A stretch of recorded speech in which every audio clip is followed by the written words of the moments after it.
บรรดานักเสี่ยวซานและนักบูฮานก็ดีกำลังกลับคืนไปยังแหล่งมรดกที่ได้รับผลกระทบจากสงครามในซีเรียโดยหวังว่าจะวางพื้นฐานเพื่อบูรณะฟื้นฟูและปรับปรุงสำหรับการท่องเที่ยวซึ่งอาจสามารถสนองการส่งเสริมเศรษฐกิจของประเทศที่กำลังพบกับความยุ่งยากภายหลังสงครามเป็นเวลายาวนานเกือบ14ปี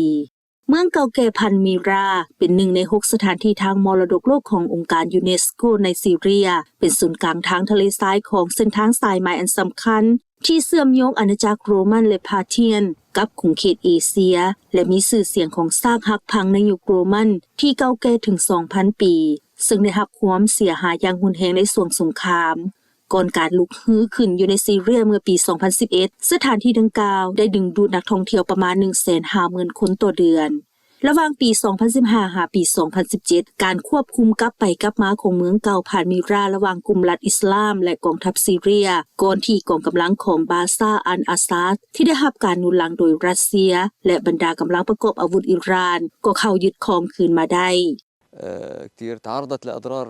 كتير كبيرة أثناء ท่านเอมินนาบูกล่าวว่ามันได้รับความเสียหายอย่างหลวงหลายในเวลาที่มีการควบคุมแบบสับเปลี่ยนกันระหว่างระบบการปกครองซีเรียและกลุ่มรัฐอิสลามหรือ IS และฝ่ากำแพงก็ถูกลูกปืนและมีห้อยแตกอย่างหลวงหลายแม้แต่ขัวที่นำไปสู่ทางเข้าก็ได้รับผลกระทบเช่นกันในช่วงเวลาที่รัสเซียเข้าไปในเขตเนินค่ายทหารก็ได้รับผลกระทบและนี่แม่นบ่อนที่รัสเซียเคยประจำการอยู่พวกหัวหุนแห่ง IS ได้ทำลายวัดประวัติศาสตร์เบลและบานซามินรวมทั้งประตูแห่งไซสนะโดยถือว่าวิหารเหล่านี้เป็นอนุสรณ์สถานของการบูชารูปปั้นและได้ตัดหัวนักวิชาการด้านวัตถุโบราณอาวุโสคนหนึ่งที่ได้อุทิศชีวิตของตนเพื่อเบิ่งแยงสร้างหักพังแห่งนี้ปราสาทฟาอันดินอานมาอานีเป็นป้อมยามเมืองในช่วงศตวรรษที่ 16 ได้ถูกนำมาใช้เป็นค่ายทหารขึ้นใหม่โดยกองทัพรัสเซีย